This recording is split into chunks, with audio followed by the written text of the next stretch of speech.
You remember the story of the rich young ruler that came to Jesus, okay? And he was a person like so many other Jews at that time who followed the law. And he says, you know, I've done everything, Jesus. I've followed the law since I was a small child, and I've done everything. Then Jesus, realizing he was a wealthy man, asked him something. And it's not that something we have to do, but it put him in a situation to see how he would respond. He said, well, then, when the rich young ruler asked Jesus, you know, how can I follow you? He says, well, just sell everything and follow me. How can I be saved? Just sell everything and follow me. And they said he went away sad, and we never hear the end of the story. We don't know. Maybe he did come back. You know, maybe he said, I will sell everything. Jesus said, it's okay. We don't know. We don't have that story. But what's interesting is that it got the apostles thinking, well, Jesus, have we done enough? You know, we've left home. We've left our jobs. We've been following you. Have we done enough to find salvation? And it's interesting how Jesus responds to them. He states to them, he says, look, he says, what is impossible for man is possible for God. And what he was saying in that statement, and this is, if I recall, this is in John, that he's saying that you cannot do enough to save yourself. Okay? There are really two ways to be saved. You can follow the law 100%, which we've already broken, or you can believe in Jesus. So when the apostles were saying, well, Jesus, have we done enough? He was saying to them, no, you can never do enough. Because what's impossible for you is possible for God. And where he was referring to himself, that he would go to the cross and lay it all out. That he would do the work for us. Something that we couldn't do ourselves.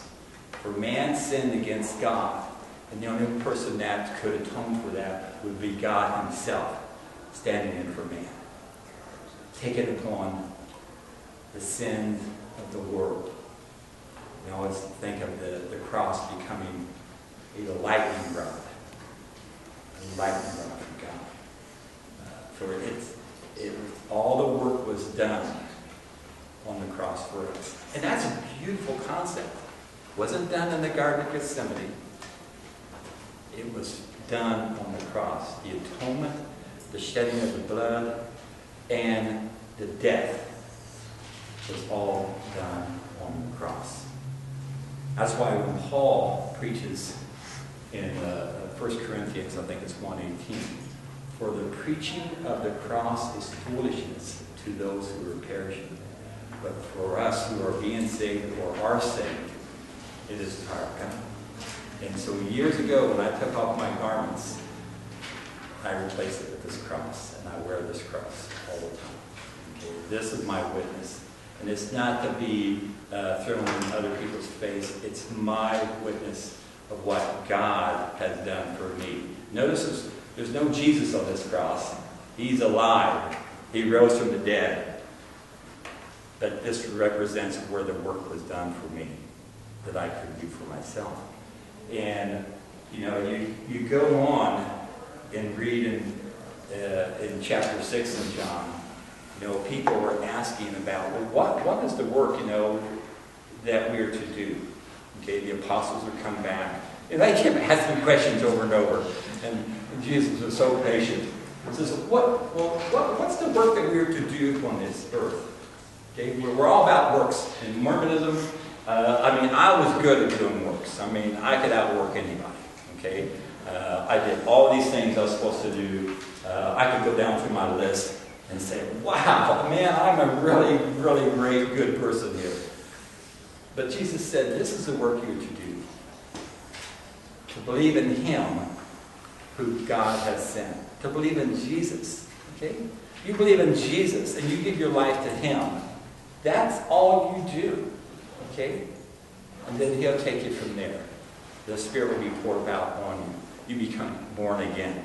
And you have a new life. So that's the good news, people. That's the good news of the gospel. It's not working to go to the temple. It's not doing this. The good news is to believe in Jesus and you follow in His footsteps as best you can. And I fall daily. We fall daily. We sin daily. That's okay. Because Christ has atoned for our sins, past, present, and future. Isn't that great? That's the miracle of the work done upon the cross.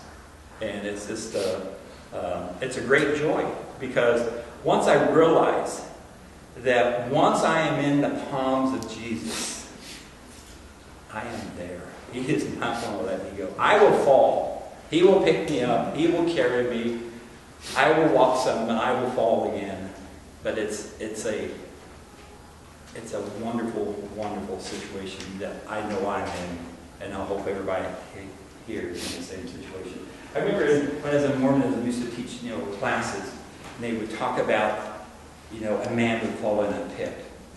How many people have heard this story in Mormonism? Okay, they would fall in this pit, and that God, now make sure I have it right here. It's been a long time since. God had this ladder that He would put down, right? Yes. And then that would allow you to climb out. Is that correct? Yes. Okay. So the ladder goes down and man can climb out. Okay? I tell you what my Jesus has done.